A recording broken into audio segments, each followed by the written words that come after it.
So, I've got this shirt from ZJZDesigns.com. It's one of their Thanksgiving prints, and I wore it to family dinner last year. I got more compliments on that thing than any of the food that we brought. Seriously, their stuff is clever, it's comfy, and it's always a conversation starter.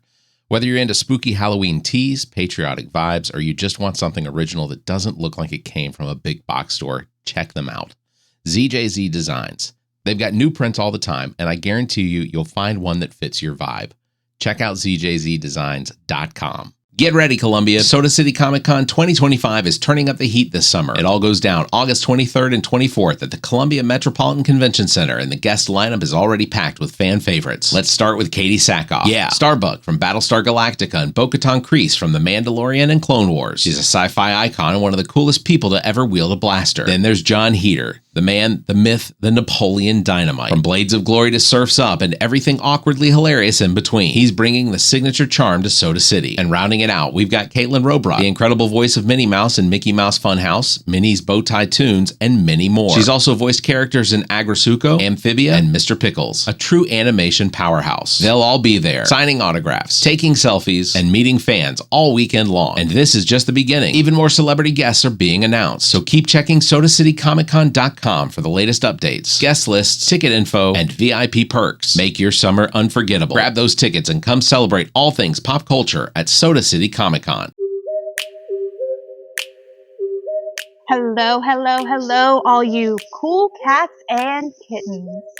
Welcome back to episode 8 of Politically Speaking. Thanks for sticking with us so far, whether this is your first time or your 8th episode with us. We're happy to have you with us. Tonight, we got all three of us here. You got me, Emily Mayer. You got Fantastic E, or whatever she wants to call herself today. I think I called her E-Money earlier. And we got our fantastic Kirsten Pruitt in the upstate with us tonight. As Erica always says, I'm just trying to be like Erica right now. What Erica always says, we got a lot to cover tonight. A lot to cover. So let's get to it. Erica, go ahead, kick us off.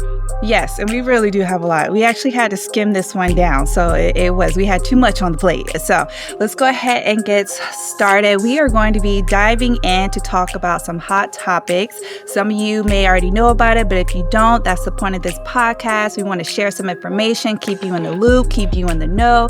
Make sure you spread the information because knowledge is power. Let's talk about the foolery going on in Texas. That is, every time I turn on my TV, it is the topic of the conversation. I'm assuming you guys also know about it, right? Yeah. No, I know. Yeah. Okay. Good. Okay. So from my understanding, what is happening is that Governor Abbott, he is calling for a vote, but is dealing with redistricting and and I'm trying to make sure I summarize it correctly. So he's calling for a vote to talk about the whole redistrict. How do you say that word? Redistricting. Thank you. Yes. I was trying to over here sound it out, Erica. Okay. So he's talking about that. But the gist of it is, from my understanding, this isn't even supposed to be a conversation in the state of Texas. I don't know about all the states, but in the state of Texas alone, they're only supposed to do it every 10 years.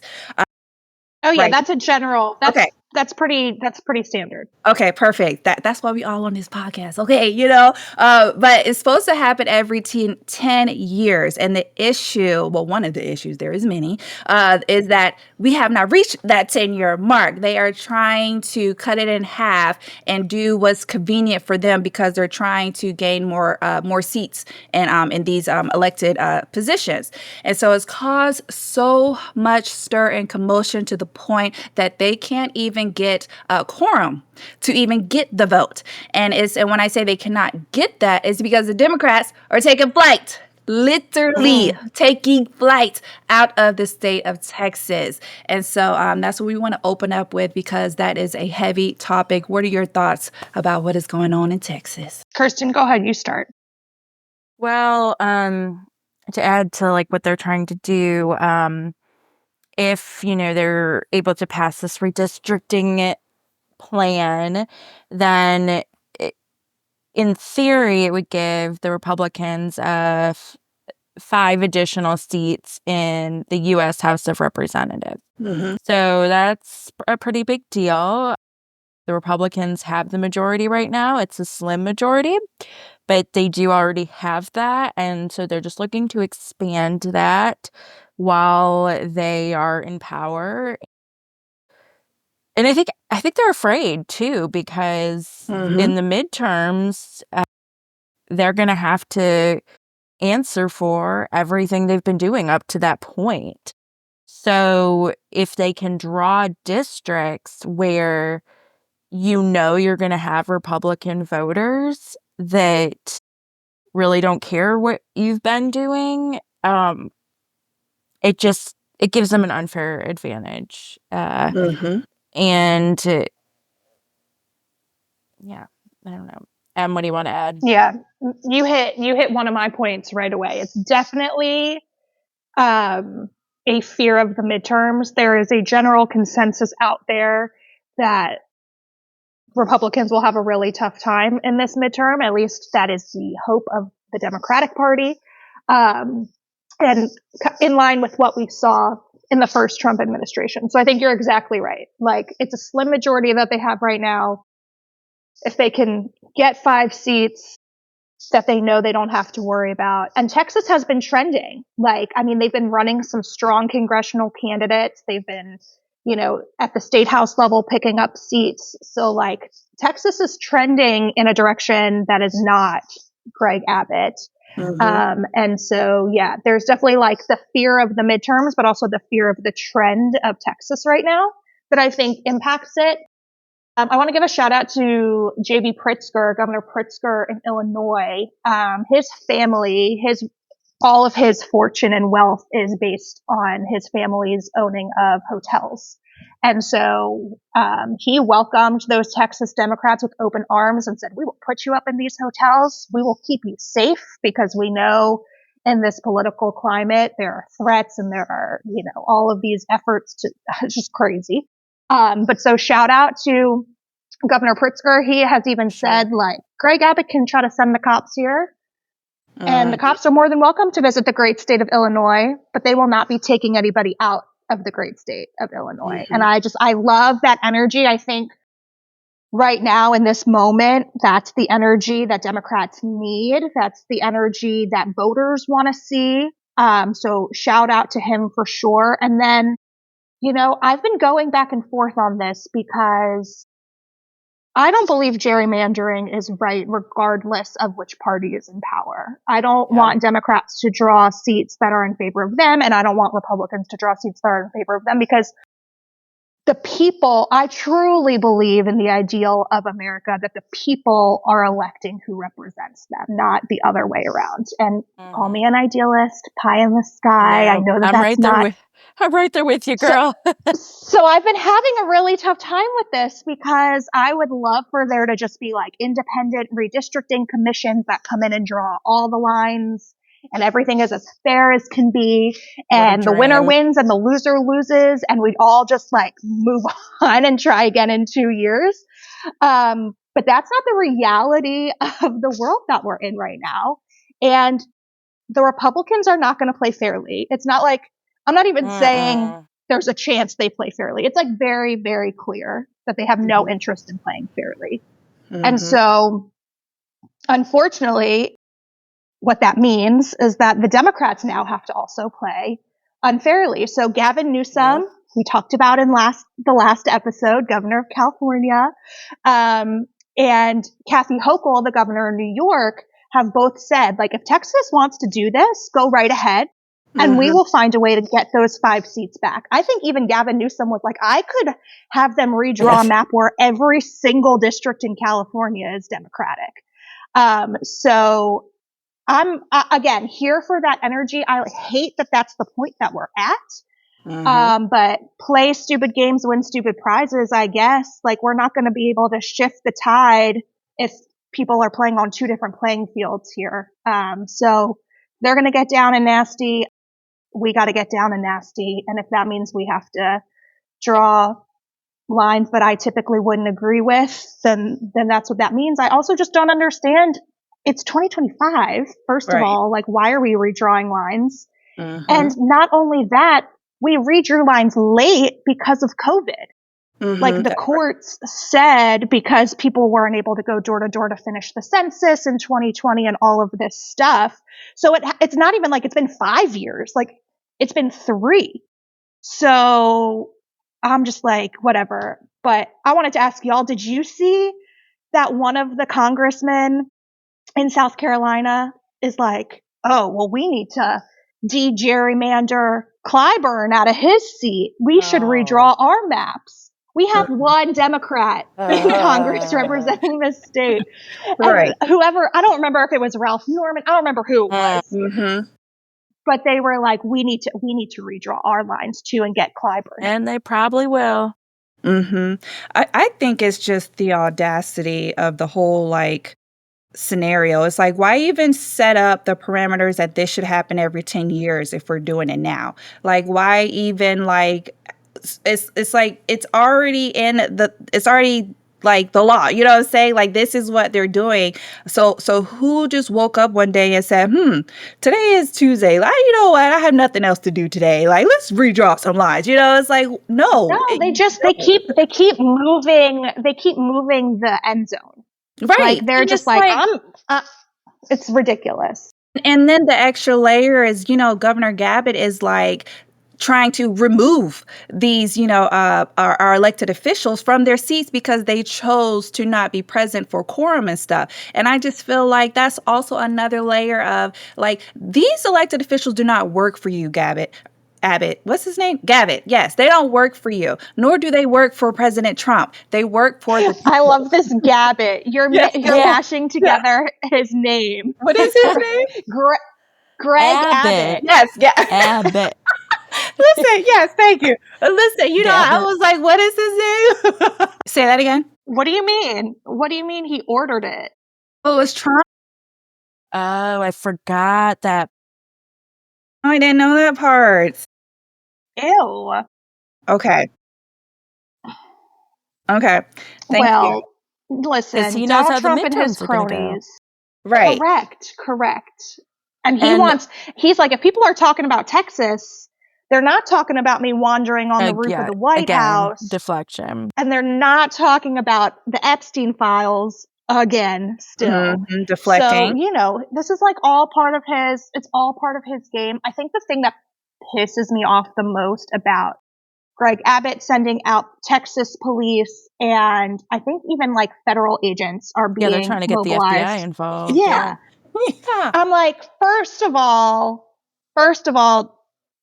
Texas law does not, like, there's no legal standing, number one. Like, these folks are within their right to leave the state, to use every tool at their discretion to fight. I mean, as somebody who looks at legislative strategy on a regular basis, this is one of the tools when you're in the minority that you have in your box that you can use. And so, one, good for them. But two, this is the same party that recessed Congress because they didn't want to take a vote on releasing the Epstein files. So they all just went home and had a long summer vacation. Clock it. Right. But there's no conversation about repercussions for them for not doing their job. But we're going to go send out federal agents to go to Illinois and try to bring these state house representatives who probably make like $400 a day come back and take this vote. Like, the double standard drives me insane. Yeah, and I just feel like I Governor thought Abbott needs to go take a seat. No pun intended. I think I read that they get $600 a month. Like, I feel very confident that I read that today. So you're like $400 a day. I'm like, I think it was $600 a month, because they were saying that like eventually these people are going to have to come back to Texas because like you can't survive off of $600 a month. Right, they're going to have to go back to work. Right. So, and a lot of them have kids and they may want to be back for the first day of school. So eventually they are going to have to come back. But the other thing that is crazy with this whole thing is Texas did this in 2003. They pulled a similar maneuver, and that was when Texas became a Republican stronghold after that point, because they drew the maps in such a way that happened. So this is not new to their playbook. This is I just heard want to keep making it more so. I heard that he was having conversations of potentially like replacing those that left and did not meet the quorum. And I don't know how that's possible. Mhm. How do you It's not replace? legal. Right, that's what I was saying. But he's saying the language, and I feel like that's what confuses people, because he's like, I can or he has intentions of replacing everyone that left. I'm like, does he have that type of power? Like, what type of democracy is this, that if you don't get the vote, that you could just replace someone within 24 hours? Like that's just like crazy to me. They wouldn't be able to do that in South Carolina, if that makes you feel any better. That is not within the governor's jurisdiction. They would have to like vote as a body to remove They each other, should. which is what the conversation is with RJ May, right? Like, so if that makes you feel any better, the last point that I want to make that I have on this topic is like, Texas just suffered those floods. Right. Those children all Oh my just gosh. died. Right. People are still waiting on FEMA funds that they're not going to get. Mhm. And this is what the governor is spending his time prioritizing. Like, if I were a resident of Texas, specifically in one of these affected areas that were flooded, I would be calling for a recall of I would be doing anything that I possibly could to be like, this is not leadership. Leadership is taking care of your people. And there are people literally still missing from these floods. So don't worry about the Democrats going to Illinois. Worry about taking care of your people. Exactly. Abbott is just a puppet and like the mouthpiece and stuff like that. It's like whatever Trump says, I feel like he doesn't even bother to question it. He just does it. Like, and that's part of the I don't even know how he even got in this position, because I feel like he's been in this position for a while. Like this is maybe like his second term or something. I don't know how long he's been the Gotta governor, be. but I feel like he's been there for a while, and I just feel like there are so many Black people and minority people in Texas. I'm just like in awe that he is like representing them. Like they have voted him. And I don't know, is Texas a red state? I don't know. Oh yeah. It is? Okay, so then maybe that I answers mean, my question. I just after they redistricted. yeah, because every time I just feel like it's like the melting pot. I just can't picture it just being the red state, but clearly it is. Well, you know, they're still the state that elected Jasmine Crockett, who's killing it true. over in Congress. Yes, that's So, true. you know, where they have Dems, they got some fighters. Uh-huh. But they And- just drew it however they But drew it.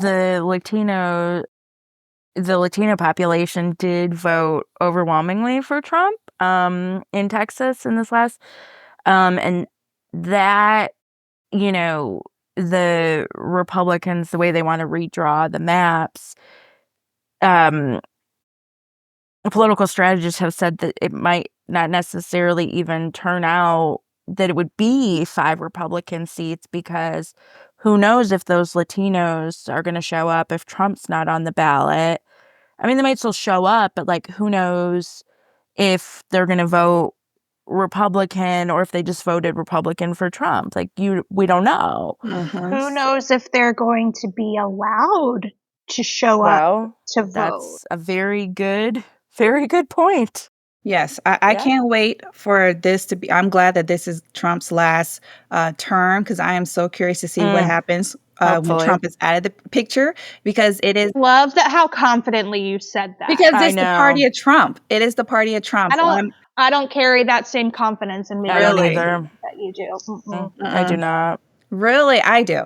Well, clearly I do. But I do. I am curious to see when they take away that mouthpiece, like who is going to be next? You know, like is everybody going to start thinking for themselves and like really figure out what is going to benefit their household? Okay. Well, we shall see what happens.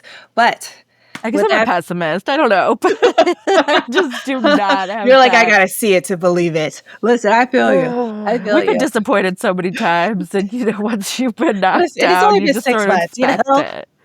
But let's talk, since we are talking about campaigns and politics and all of that jazz, let's talk about all you new candidates that are on the ballot, running and gearing up.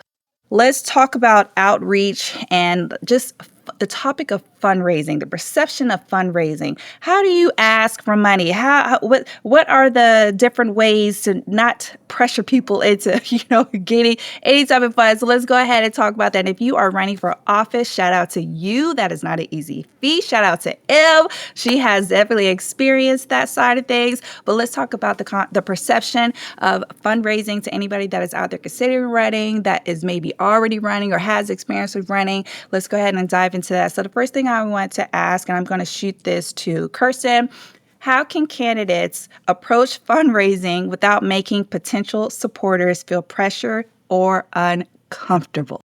What do you think, Kirsten? So I feel like, politics is personal, and I think fundraising should be approached as much as possible from that lens. I know people always complain about all the fundraising emails you get, all the fundraising texts, all of these things that you're just inundated with. Like, you give to one candidate once, and all of a sudden you're on this list. And I know that that does make money for candidates. I mean, I don't know how much, but it has to be making some money. Otherwise, they wouldn't keep doing it.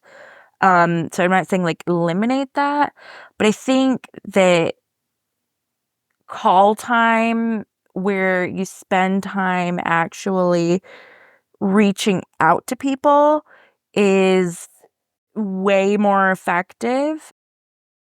But then there's also a balance with that, because you reach out, you make the ask, and then where do you go from there? Like, do you keep asking? Do you let it go? And I'm sure people have different opinions on it. We should talk about making people feel uncomfortable.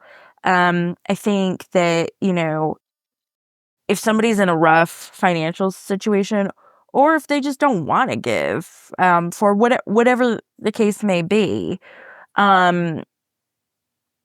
you don't want to put them in a position where they feel uncomfortable, because then once they start feeling uncomfortable, maybe they're not going to make phone calls for you. Maybe they're going to knock doors because they're like, this is off. I don't know. So I don't know. I think it's a very nuanced thing, but I do think having those personal connections, at least to me, makes a difference. Because if somebody I know who's running reaches out to me directly and asks, 9 times out of 10, if I can do it, I'm doing it. Even if it's $10, Right. if you take that time, and then, and again, this is another challenging thing, because I know in some of the trainings we've been in, they've said to ask for a specific dollar amount. Yes. And that's something I struggle with, because I'm like, you don't want to make somebody uncomfortable by being like, can you donate $500 to me? And I'm like, I'm just trying to put food on my table, okay? Like, I cannot do 500. And then, especially if you know the person, then it's even more uncomfortable to be like, I can't give 500. Like, I appreciate that you thought I could, but I can't. Like, Right. and then I don't love having to tell people about my financial situation. Like, I don't want you to know how much I have or don't have. So, yeah, that was a very rambling answer, and I feel like I'm sure Emily has a much more concise answer to this than I don't. It's not going to be concise, because I've sat on all 3 sides of the donation triangle. I have been the candidate asking for money. I have been the consultant making the candidate ask for money. And I have been the donor being asked for money. So I come from this from all perspectives, and, not to give away trade secrets here, but like, that's why it's important to have a team of people around you as the candidate, because they're doing that background research, right? Like, this person has donated consistently $100 to 3 or 4 different candidates over the last cycle. So you know that asking them for $100 isn't going to make them drop their jaw, right? They're going to be like, that's doable. So that's number one from like the consultant standpoint. Then number two, as the consultant, I'm always the one doing the follow-up, right? Like, I'm going to send the email with the link, and then I'm going to watch if the donation has come in. If it hasn't come in a week, I'm going to bump it and say, if there's any other information you need, here's a donor prospectus about our race, these types of things. And if they still don't give, then I'm like, okay, that's like, I'm not going to keep having my candidate waste their time going back. But the first step in fundraising is you're supposed to ask every person that you've ever met personally to donate.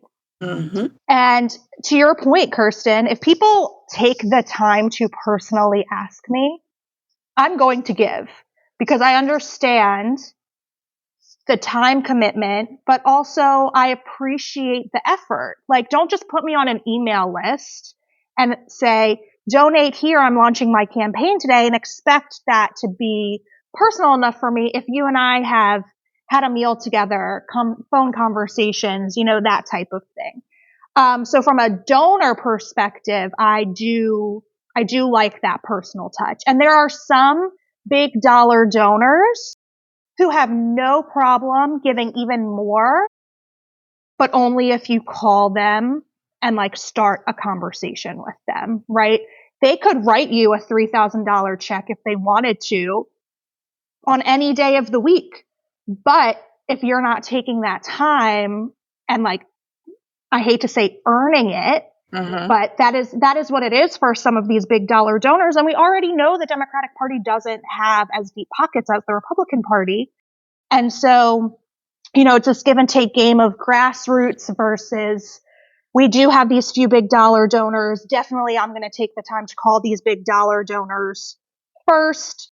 If you're a person who can only give 10, can you give it 3 times? Like, can you set it up for once a quarter? And that way, that donation is going to come in, or every month, or whatever, what have you. But also, you gotta just take people, like, money is a necessary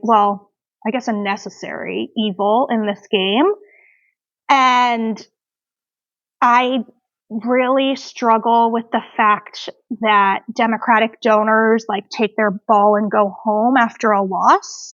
They did it after Jamie Harrison. We saw a big fundraising struggle after his loss.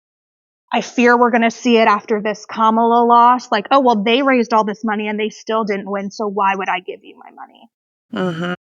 Let me tell you right now, if everybody has that attitude, Democrats are never getting any money and we're never winning again. You're doing it because you believe in the person, you appreciate them putting themselves out there, whether or not they win or lose, because campaigns cost money. Right. And I'm going to toot my own horn for a second and just say, like, when I ran for a town council special election, I raised the most money for anyone ever running for a town council or mayor seat here in Bluffton. But that's because people. Thank you. They actually tried to use that against me as a negative. Oh my God, smack girl. That's right. It's fine. But that to me is a testament to people saying, I don't necessarily live in Bluffton, but I know who Emily is. I know she's a good person. I know she's doing this for the right reasons. I'm proud of her for stepping up. And so I'm going to give her whatever I can give her, $5, $20. When I tell you, as a candidate, those little small dollar donations mean more than the bigger ones, because those are people who are trying to find a way to support you and wish that they could be doing more. Truly, truly, like, I mean that. And I've heard that from multiple candidates. When I was on the Lisa Ellis campaign, she always talked about how those $10 monthly donations from teachers meant more to her than anything else. And that's why you saw her be successful in fundraising, was not because she was taking special interest money, but because there were teachers across the entire state who found a way to give up $10 every paycheck because they believed in her.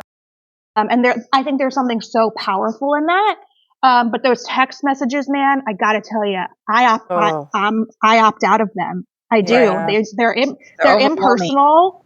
Mhm. Yeah, like if I got one the other day for like a special election congressional candidate in like Indiana, and I was like, if I I've don't gotten know this. that there's a special election happening for Congress in Indiana, like Mhm. you got bigger problems, my friend, because I'm super clued in and I had no idea. So I was like, And what Mhm. gets me with those texts is they'll always have like a catchy like first line that like Right. gets your. So when it comes up on my Apple Watch, I'm like, who the heck is this talking about, babies?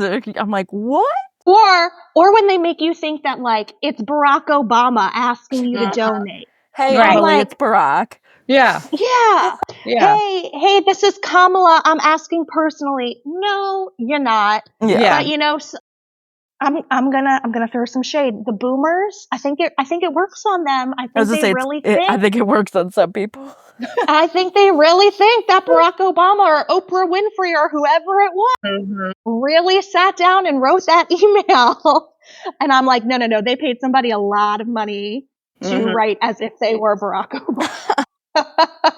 But yeah, the whole money thing is tough. And I know like we're seeing it now as people are announcing for governor or Congress or Senate or all of these things. And like, those are big ticket seats, but we also have to think down ballot and where we're spending our money and how, Jamie is a great example of how the money that came into him trickled down and how that could benefit smaller race candidates who maybe don't have the money to hire a consultant to sit and do call time with them, right? So it's hard because you don't want to assume that people can give and you don't want to assume that people can't give, but like expecting people to give the maximum amount unless they have a track record of being a person who gives the maximum amount feels a little, unless they're like your parent or your brother or whoever, feels a little out of the question. Right. You're like, what the hell? Like, what is going on? I feel like both of y'all touched on a lot of things as I was listening, but I feel like in order to make someone not uncomfortable, you need to make it personal. And the only way to make it personal is you have to have your face out there prior to the ask. Like you guys said, if someone pops up on your phone and you have no idea who they are, you're not gonna be like willing to give your money up. You're gonna be like, who is this? And if you're like us, you're gonna be like, block. No, thank you. I don't want to keep getting all these messages. But I definitely feel like And don't call me 5 times. right, Don't call me 5 right, times. right. And I Once definitely is feel like it good. needs. What'd you say, Kirsten? So once is good. Yeah, once is definitely good. And then my thing is, even once I do donate, I still get the text messages, and I know that's part of the pattern and the thread or whatever I done signed up for. I'm just like, no, I know I already gave you money. Leave me alone. Like, let me breathe. Let me think. Give me some space, guys. This is what you're spending my money on. Right. At least Yes. listen, take me on a date first. Okay. Oh my gosh. But I feel like that is the pressure when it's like you keep asking and stuff like that. For me, I feel like I support any candidate that gives me the option from starting from $5. I'm like, so yes, you got my coins. And then it just goes up with the ladder, 5, 10, 15, 20. I'm like, okay, I got some options. But I even like the fact that they start from $5. That feels like, even though, I have more than $5 to give, but the fact that they're coming down to, everybody's level, whatever you can Right. They're give. saying Exactly. I'm cool if you can Whatever. only give me Right. $5. If this is what you Right. can give, listen, I feel like that is more what is personal, because it's like, again, you don't know what the person can give, but the fact that you're just starting from right here instead of like, starting at the grand gesture, I need about 3,000.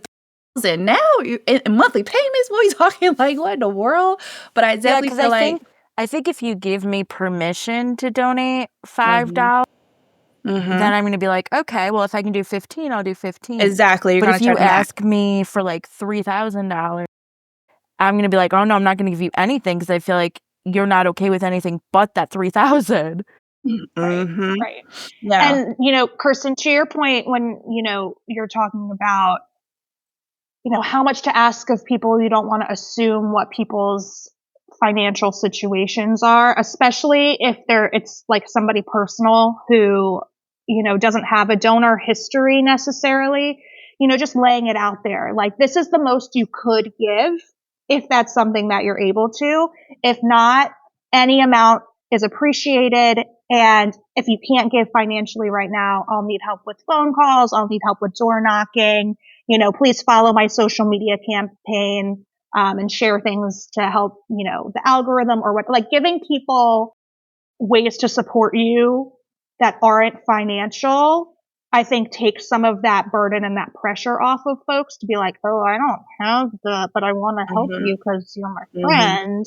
Right. And I think like laying that out from the jump for folks, like right now, like, I'll be honest, there are candidates out there right now who could be asking me for money, but aren't. And I almost appreciate that more. Like, they're just calling to talk and see how things are. And like, Mhm. I'm like, if they asked me for money on that call, I would give it, but Mhm. that's not what they're doing. And I'm almost like more impressed by that and Hmm. appreciative of that than the ones who are like, hey, I'm running. I'm like, I do know you're running. Mhm. Thanks. Yeah, I think you gotta definitely, absolutely, truly make a personal connection with the receiver.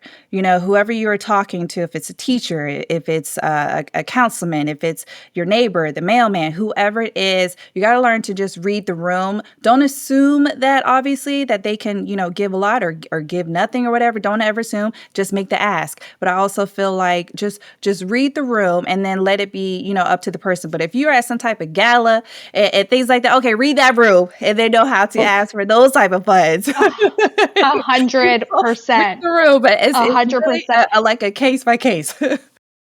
There's also like Uh-huh. this, I don't want to call it a game, but I guess it is kind of a game of like, you donated to me when I ran and now I'm going to donate Mhm. to you when Yeah. you ran. Like, it's almost like a passing around Yeah. of the money. Absolutely. Which I think, I appreciate. Like, Mhm. Russell Ott, great example. Russell Ott gave to me in my special. Mhm. And then when he was running, I gave it right back to him because I was like, you believed in me. And you went beyond any support that I could have probably imagined. And so I want that. I want to reciprocate that for you. But it's just funny how it all like comes in cycles, depending on when you ran versus when somebody else ran, and all of those things. It's kind of like a big cesspool of money from the same people that all just gets divvied up differently depending on who's running. Well, let me ask you What year something, it is. Let me ask you something. Since you've already had experience with running, what ethical considerations should candidates keep in mind when asking for the donation? I tried to be as concrete as possible about what their money was going to. I Mm, tried to say, I need to buy yard signs and it's going to cost me $900 to buy yard signs, and everything that comes in today is going directly to yard signs. And then what I would do after the fact, and this is not possible on larger scale campaigns, and I completely understand that. I get that mine was a much smaller campaign. But I still think like for House races or county council, they're still totally doable, is I hand wrote personal thank you notes to each and every you donor sure did. because I wanted them, I sure did. I wanted them to know how much that money meant to me. And that I wasn't taking it for granted, and that I took the time while I was campaigning, while I was working, while I was being a mom to still say thank you. And actually, I had a donor recently say to me, you are the only person that has ever sent me a thank you. Again, And I was just like, that personal touch. I was like, what? I was like, you're somebody who probably gives to a significant amount of candidates. You're like a pretty well-established STEM person.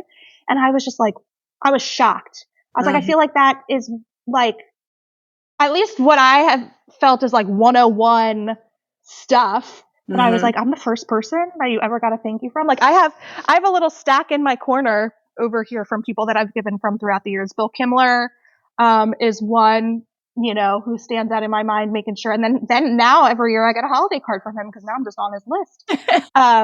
But there are some folks. Yeah, there are some folks who are really, really good about that.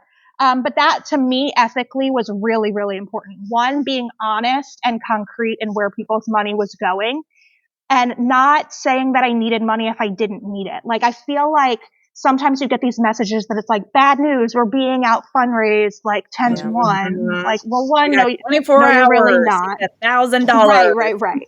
Like, correct. 24 hours. The next 30 minutes. Correct. And granted, again, I was a much smaller scale campaign. And those tactics must work. To Kirsten's point from earlier, they must work because people keep doing them. But I'm not I was not one to lie about the money that I needed or where it was going. I ultimately had more money than I initially budgeted for, but it allowed me to do extra things. And so I kept saying, our new goal is this, and this is why.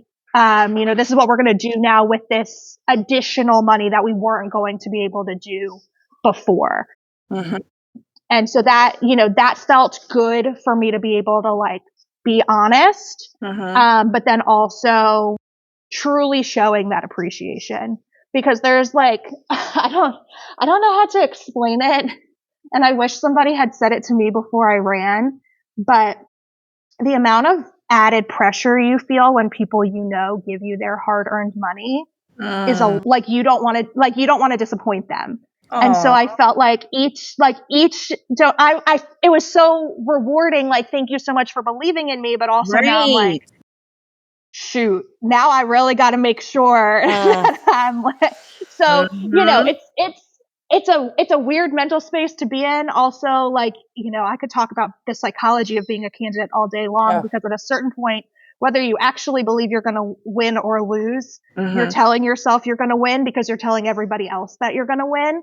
And so if you don't win, even if you knew you probably weren't going to, it's still really disappointing and sad, especially when you've given all of your energy. But yeah, ethically, that was something that was really important to me. And I also, my final closing campaign event was a community-based event. It wasn't like a big fundraiser for me, because at that point, it was like, I've done what I can do. You've given me money now, 24 hours before election day doesn't mean anything. Not that it doesn't mean anything. It still would have, but I had what I needed to get across the finish line to do what I wanted to do. So I was like, anyone coming to this event today, bring supplies for me to donate to this organization. And I felt like that putting that communal aspect on it too was also a way to feel good about what I was doing, because a lot of times politics can feel really icky, and you want to keep it as true to you as possible. And that can be hard depending on what race you're running. But that was a really long answer to your question. I want to tap in and say something that you had touched point about the personal touch. I will say I am a person who does not check my mailbox every day, because anything in that mailbox I don't want. It can stay right there. So I will say that I completely forgot that I had even donated to your campaign, because that's how long, out of sight, out of mind, I forgot all about it. And then one day I randomly checked my mailbox and I saw your note and I was like, oh my gosh, how cute is she? I was like so excited. It gave me the feels like Kirsten's Christmas cards, So, yes. So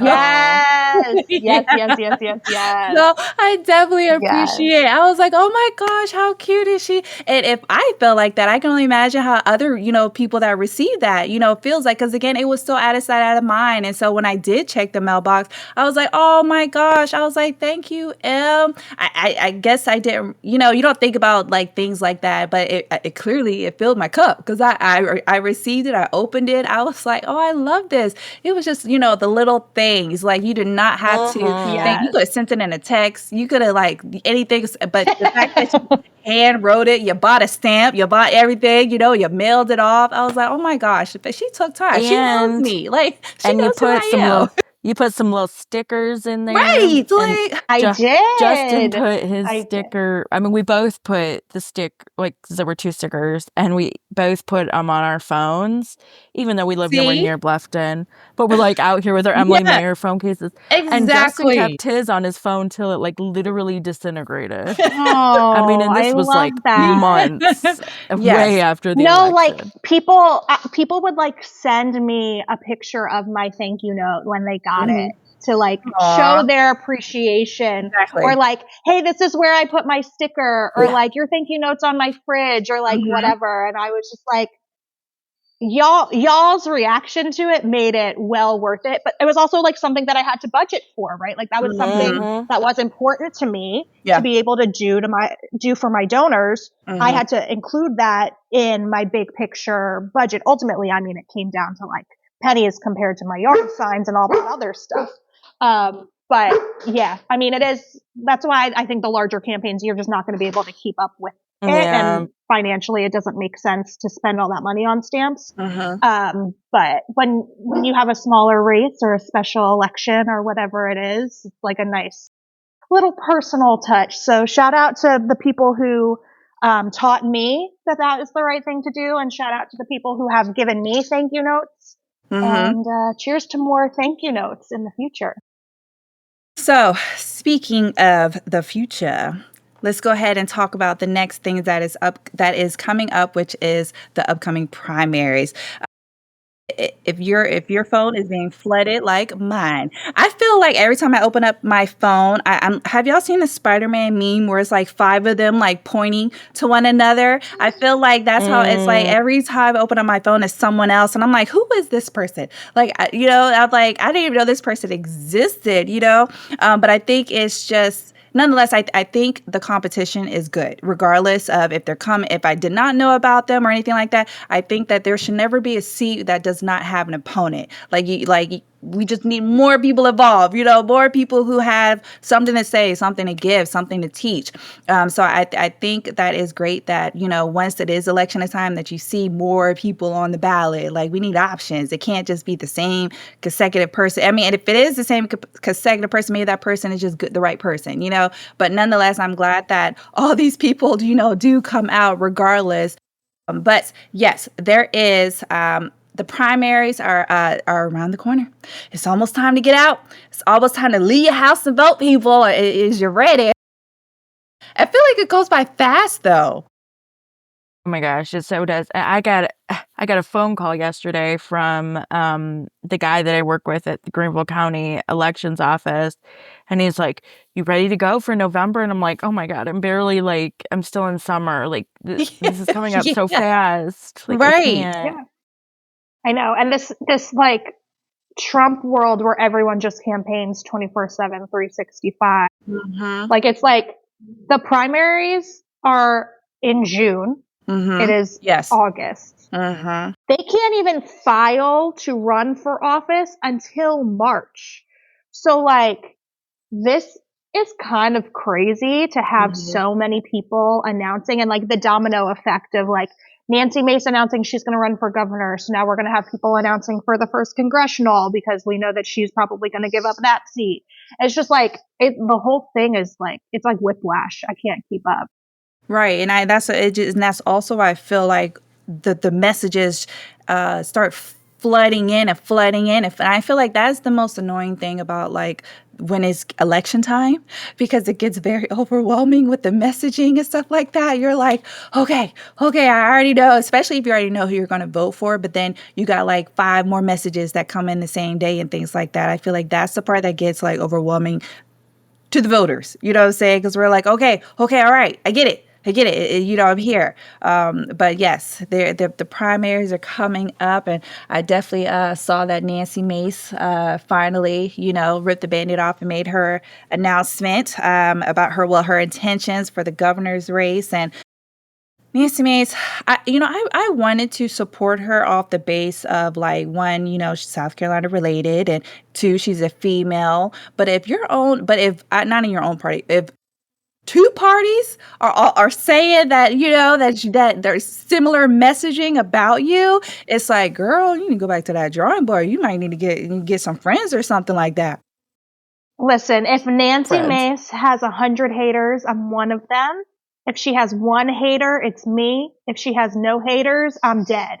Because there is nothing you can get me to say that's nice about her. I feel the same way as you, Erica. In 2020, when she unseated Joe Cunningham, I was hopeful. I had Mhm. high expectations. I was like, hey, there's a woman in this seat, Right. Girl maybe she'll power. be voting. Correct. I was like, maybe she'll be voting for expanded Medicaid. Maybe she'll be voting for more family leave. Like maybe she'll be doing these pro women, pro family things because of her experience as a single mother. Right.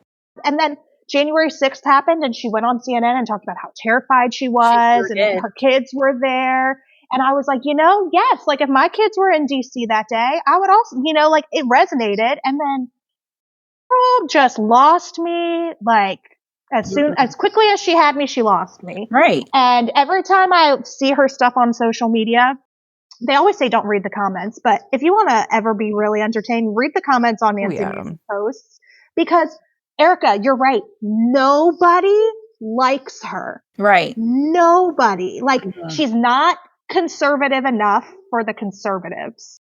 She's not like she's some Republicans that just hate her because she's a woman. Like there's so many different like levels to the hatred of her that I'm just like every time she posts something, I'm like, let me get my popcorn and spend a few minutes because I don't get it. I don't get like the audacity like within her to be like, oh yeah, I'm the right person to run for governor, even though there's never anything positive commented on Never. any of my social media. Nothing. Are you I'd be like, I'm going guys- home. Are you guys both in the 1st congressional district? Are you in 6 now, Erica, or are you in 1? I'm in 1. I was in 6. Yeah, me. Oh, okay. But I moved. So we're both in 1. Yes. Mm-hmm. I was Yes. just curious. Yes. I think Nancy Mace, I just feel like, again, I keep saying like it's 2025. I just have so much expectations for the timeline that we're in that when she opens up her mouth, I'm just like, girl, like, I don't think you're loved. Like,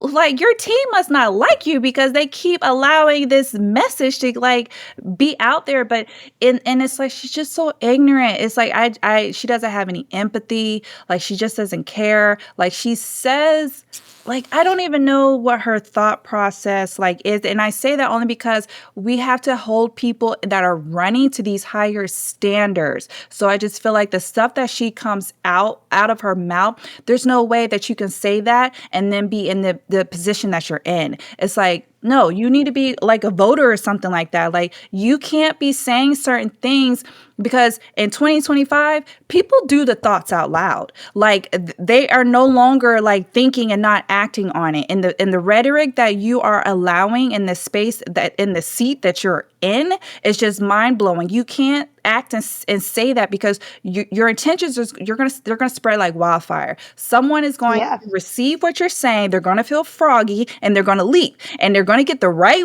one and they're going to get smacked out. Like then, so it's like she's spreading this false narrative and these lies, and it's just crazy because again, your mom, like, and then not only your mom, you're a person in a political position. You ran on certain like things that are supposed to be better for your community. Like you don't have just, I would say, trans in your community because she's like she just something hitting home with her at that topic. But I just felt like she needs to represent all the people. And what she's doing is just trying to represent some people. And it's her people. However, she thinks that it should be in her. And it's like, no, girl, you got everybody in your district. So stop trying to force this narrative and not have any type of empathy. She's rude. She's nasty. And I feel like she could have gone, well, she has gone far. Someone voted for her. She's gotten to the seat.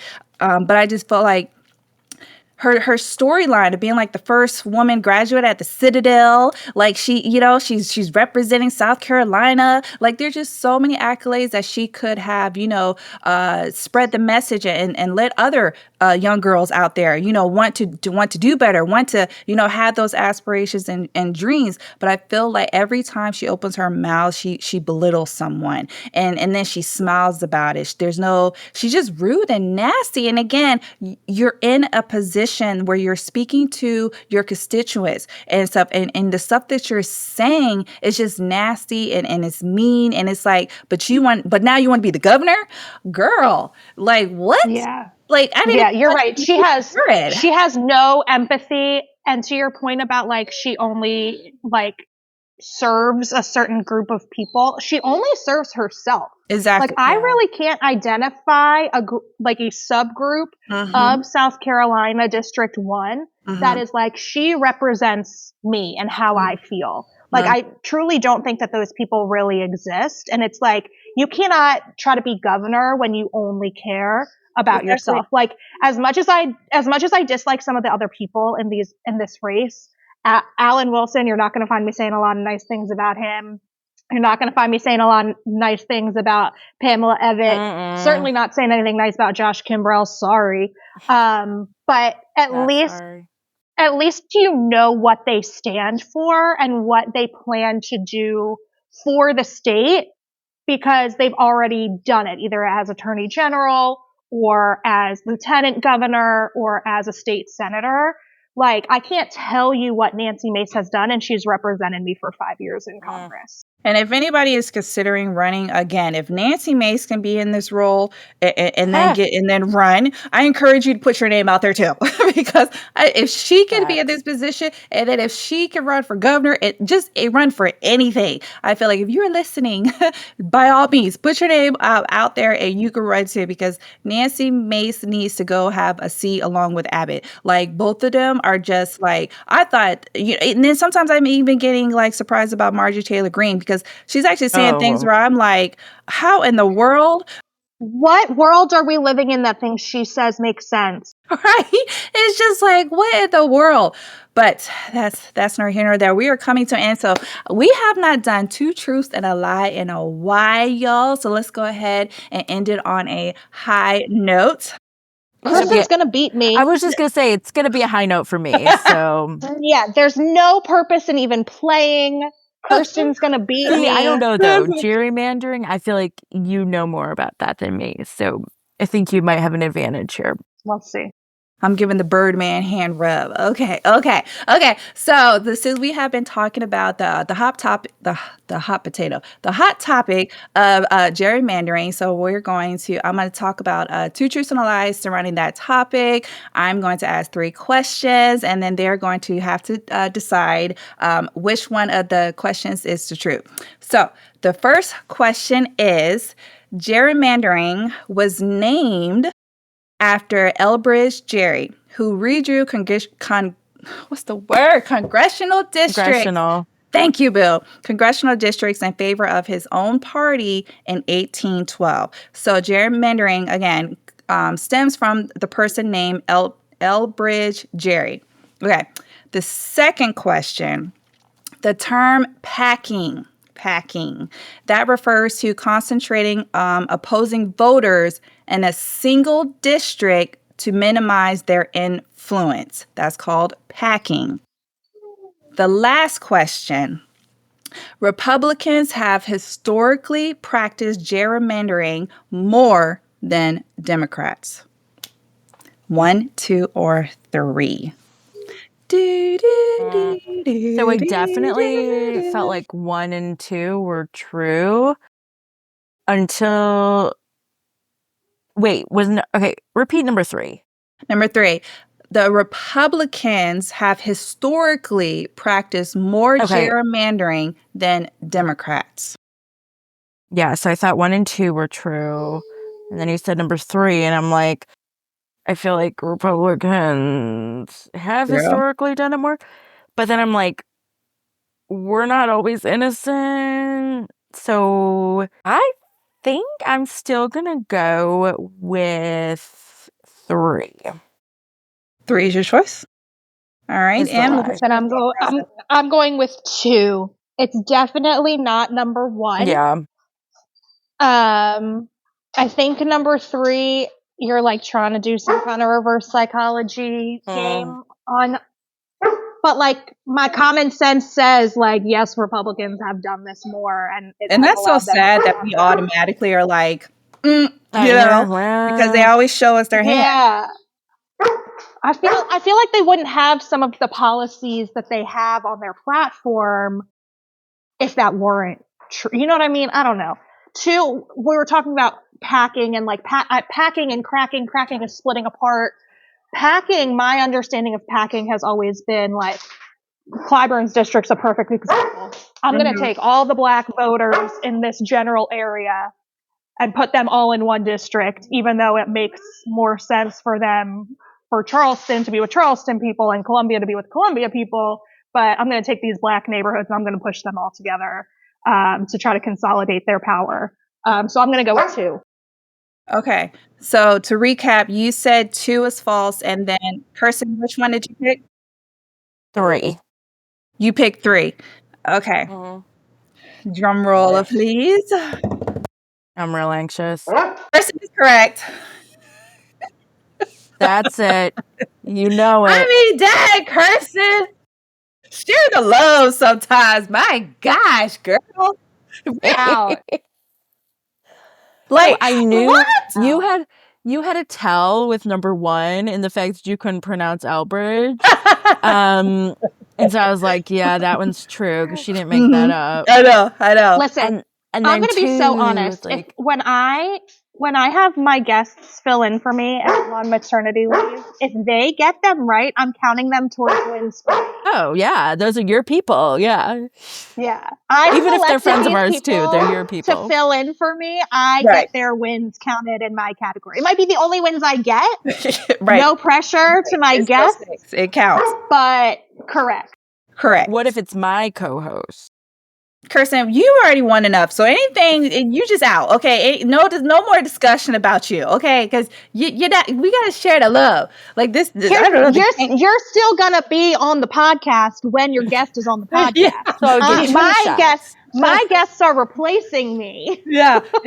And listen, I knew the answer, and Kirsten went. I still feel like it's rigged. I'm like, did I say that right? Let me go back to make sure. That's why I need you to say it again. But I also know, that Democrats have a kind of a checkered past. And even now we're not innocent. Fair. But like in recent, I didn't even think about the fact that like Democrats were Republicans and yeah, I didn't. Right. I think that was what I was thinking about. Was I was like, and this is in the 1800s. So again, this is the 1800s. When it was created and things like that. And I do want to throw it out there for, people who get on me. Democrats and Republicans have been known to gerrymander. Let me go ahead and just say, rip the Band-Aid off and say both parties have equally had some type of gerrymandering practices, hopefully things like that. But and speaking of, and listen, I'm never going to pick the same answer as either one of y'all. Like, I just feel like statistically, so when Kirsten goes first and she picks 3 and I'm between 2 and 3, well, then I'm definitely picking 2 because if she's wrong, I'm going to be right. Yeah. And if she's right, I don't want to share it. I just want to. Yeah, that's how I feel. I'm that person who always picks like the letter C, so I'm always like, whatever but I don't know my answer, but it's going to be C. I just feel it in my spirit. But we are now coming to a close. And just like Em said, we got some special guests and co-hosts around the corner. Cannot wait. We are working it out. We'll miss you though, Em. Yes, we are going to miss you, Em, for real. I'm going to save the really special guests for when I come back. Because I feel like, is this going to be Em's last pod? I'm hoping to get one more. I'm hoping to get one more. Okay. And you said to save. And then episode 10, y'all will start without me. Yeah. The 2 that you put in our group text today, don't schedule those for when I'm not here. And then as soon Those as are like, all of our other guests watch this show, they're gonna realize who was the special guest and him said. Just listen, no They're gonna shade, flip it. no shade to some of the other people, but like I asked people that were my friends Yeah. to be my Yeah. special guests. Same. You went and you I did. asked like people. Yeah, I did. I was looking at y'all names, and again, no shade, but I was like, now, She's like, I come could on, do y'all. better. Yeah, come on, y'all. Like, come on, y'all. And again, I wanted to pick people who would make me proud in my seat absolutely. and not want to keep it when I came back. Yeah.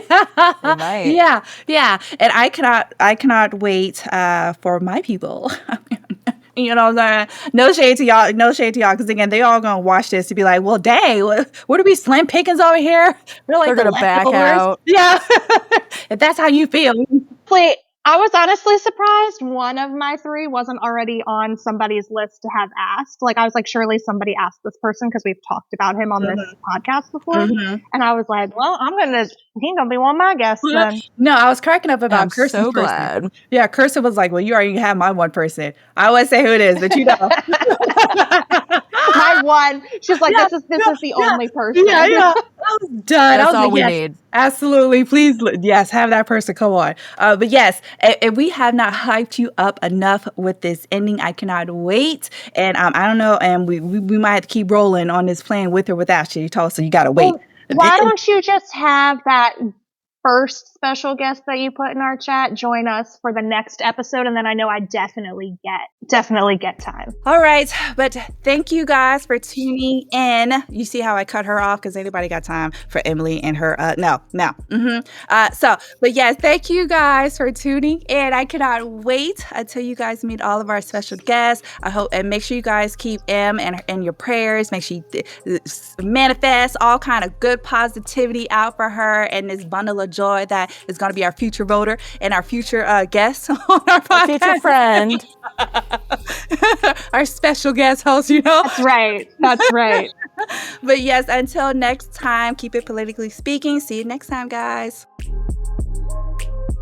This is Kirsten Pruitt. Please subscribe to the show wherever you find podcasts and consider leaving us a rating. You can find links to our social media and YouTube page in the show notes. Thanks again for listening. The preceding podcast is solely owned by its host or hosts and is distributed by Big Media LLC. Copyright 2025, all rights reserved.